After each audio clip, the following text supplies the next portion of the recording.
Thanks for inviting me. I hope you have a successful run with your meetup.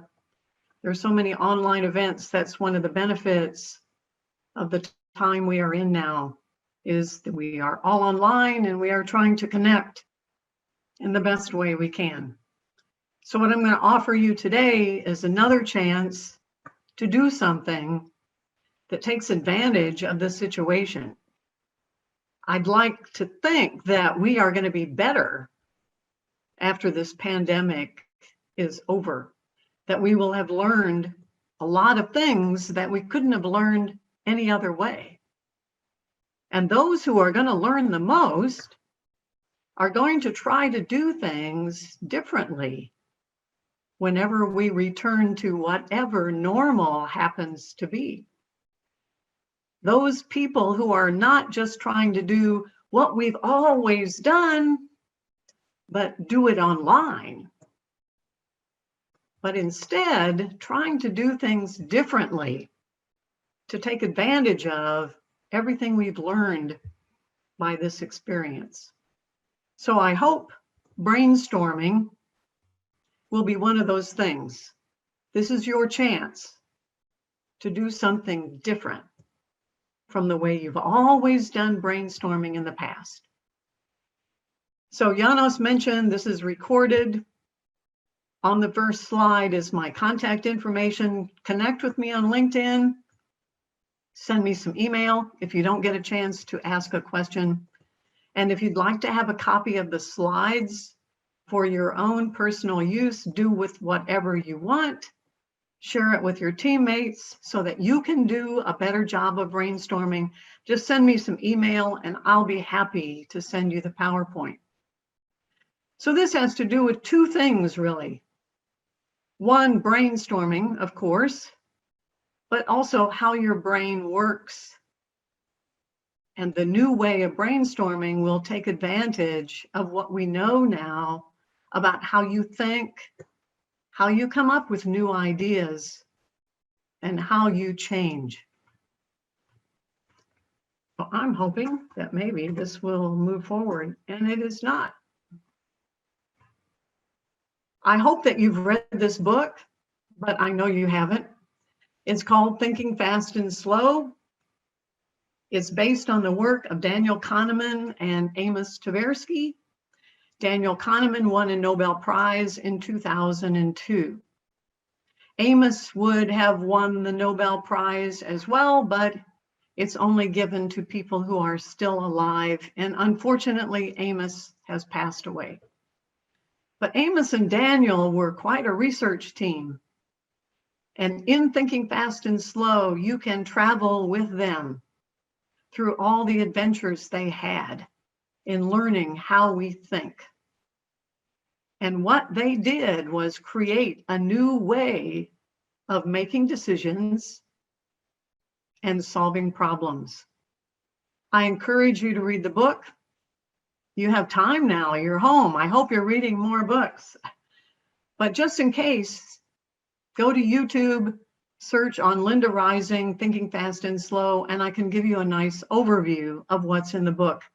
And this will be very fast because you'll have to see the entire presentation. What Kahneman and Tversky outlined was a model for how the brain works. This is not a physical model. This is a behavioral model. Your brain behaves as though it had two pieces, system 1 and system 2. Now, system 1 is the unconscious. That's kind of a way of thinking about it. System 2 is what we think thinking is all about. That's our conscious mind. That's the part that talks to us. But without spending an enormous amount of time on the differences, I hope you can see that system 1, even though it's unconscious, is the fast, is the system that remembers, is the system that knows, that contains everything you understand about the world. It remembers. Whereas system 2, it's the conscious part of our brain, but it is slower, It's a linear thinker. It's the rational thinker. It doesn't remember as much. And it's overused. This is a picture of System 1 and System 2. I think you can all recognize that it's an iceberg. And we know that in an iceberg, the bigger part is below the water. So the model used to be System 1 is the part of the brain that is hidden. It's below the water. And the part that's above the water, well, that was System 2. But as we learn more, what the researchers are telling us is, I don't know if you can see it. There's a little tiny snowball on top of this peak. That little snowball, that is System 2. The rest above the water and below the water, all of that is System 1. It's enormous. And we don't use it. Now, Kahneman points out, and this is what most people who have read Thinking Fast and Slow, this is what most people get out of the book. System 1 is loaded with biases. In fact, if you search on cognitive bias, you'll come up with a huge list of flaws in the thinking of System 1. And most people focus on this and say, oh, System 1 makes a lot of mistakes. And that's true. My favorites are these three: confirmation bias, cognitive dissonance, and national realism. The worst is confirmation bias. Once we believe something, we will ignore all information to the contrary. We dig ourselves in. We filter out anything we don't want to hear. You know that the United States is getting ready for an election right now. Confirmation bias is everywhere. We are digging ourselves in on both sides, and nobody is talking to anybody. Problem is, we forget System 1, yes, it's biased. It does make mistakes predictably. Those are predictable errors. But that's where your expertise resides. Everything you know, everything you've seen, everything you've read, everything you've heard, your expertise is stored in System 1, and we don't use it. We override it with System 2. We think System 2 is the way to go. System 2 is the way to solve problems, and we are wrong. System 2 is useful, of course. That's how we solve complicated problems, a complicated math problem, for instance. System 1 can't do that. It's what you're using now to pay attention, to concentrate, to focus. But it takes an enormous amount of energy, and it runs out of steam about 50 minutes. That's all you've got. And then you have to take a break. And if you don't do it intentionally, your brain will do it for you. If you've ever tried to sit and focus for more than 50 minutes, you will be aware that after a while you'll say, oh, I was daydreaming. I didn't focus anymore. Something happened. And it's your own brain taking a break because it doesn't have more than 50 minutes worth of energy before it needs to say, I need to take 10, and then I can focus again. So the rule for using System 1 and System 2 is do not overload System 2. It takes too much energy. It takes too much time. So don't do it, first of all. And if you have to do it, is it something that you could hand off to System 1? Because what we know is System 1 can multitask. It does not require a lot of energy. It's where your creativity and your experience lie. I found this quote about the days when we used to dress up to go to the office, and it said professionals spend an average of 9 minutes choosing what they're going to wear that day. Well, to me, that's a waste of time. In fact, President Obama made a statement once that he only wore 2 colors because he didn't want to have to waste System 2 time on deciding what to wear. It's a limited resource. Don't waste it. I'm going to tell you a story.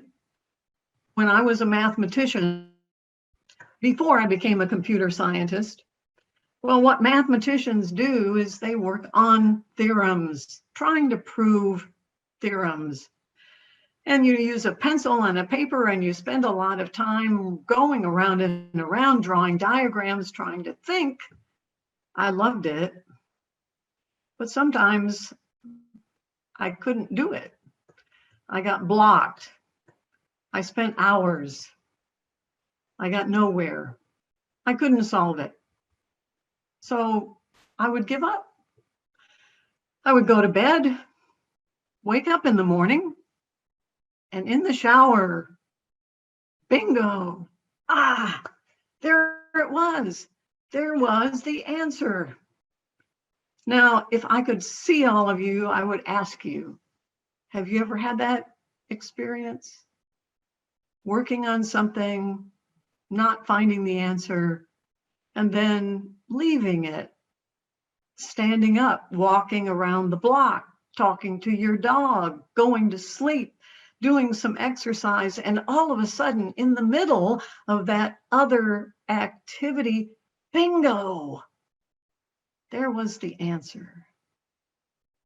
So now you know how that happened. System 1 already had the answer. It was probably trying to tell you what the answer was or help you with the solution. But oh no, your System 2 said, I'm in charge. I will solve this. I will spend an enormous amount of time wasting my energy, when if I had just handed it over to System 1, I could have had hours and hours to do something else. Arthur Fry, the inventor of the Post-it note, realized this decades ago. He said, I back away from my conscious mind. I turn the problem over to my unconscious. It will look at a lot of patterns and find some new fits with other information stored in my brain. Many creative people realize that this is how great ideas arise, by tapping into the unconscious mind. Now we can say System 1. Well, those are not just simple things either.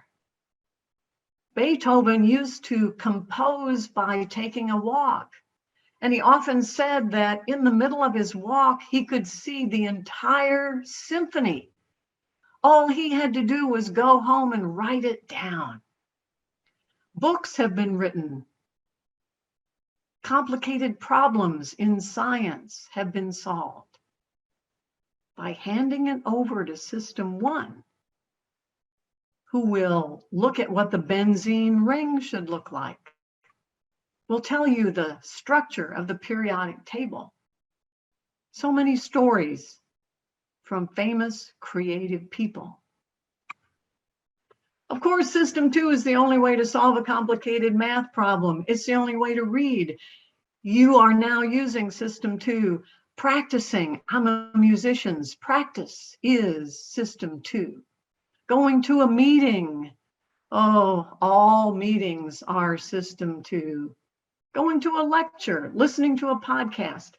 We say in English, pay attention. It costs you. We're talking about brainstorming. What is that? Well, it was invented without any scientific evidence. Did you hear that? There is no evidence that it does work. It was created by an advertising executive, an ad exec in the 1950s. And everybody loved it because it sounds good. Let's get everybody in a room. We'll have a few rules about what are the good ideas and what are not. No criticism. Anybody can say anything. Well, you know all of those rules. But there was no evidence that it worked. In fact, in the decades that have followed, the research that has been done shows that if you just let people work on their own, they not only produce more ideas, quantity, but the ideas are better, quality. The research shows brainstorming as we do it now does not work. Here's a quote from a researcher at the University of Texas. He says, brainstorming as it's done now is complex. People are trying to listen, think, add, collaborate, build. It's cumbersome, difficult psychologically, and people don't do it very well. If you'd like a copy of this paper, the New Yorker, I think, charges for it, by Jonah Lehrer, Groupthink, the Brainstorming Myth. Please send me an email. I'll be happy to email it to you. Here's the question. What system do we use now in a brainstorming meeting to find creative solutions? And the answer, of course, is System 2. We put people in a room and we say, consciously, come up with, think of innovative, creative ideas. You've got 50 minutes to be creative. No wonder it doesn't work. Research shows that this is more effective, and I like it because it fits with how your brain works. It's called quiet storming. Let individuals work on their own. And I'm going to add, don't have them work on it consciously. Have them turn it over to System 1. Have them a chance to at least sleep on it. Of course, they have to be able to do that. If the problem is so complicated that you need all the brains in the room because each brain only knows how to solve a little piece of it, okay, you have no alternative. But if they can work independently, this is better.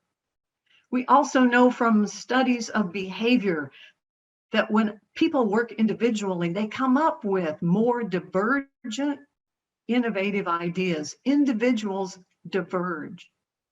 When groups come together, they tend to focus on one or two ideas, and they don't really think outside the box. Groups converge.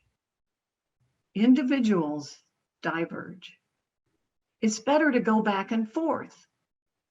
Diverge and then converge. Diverge and then converge.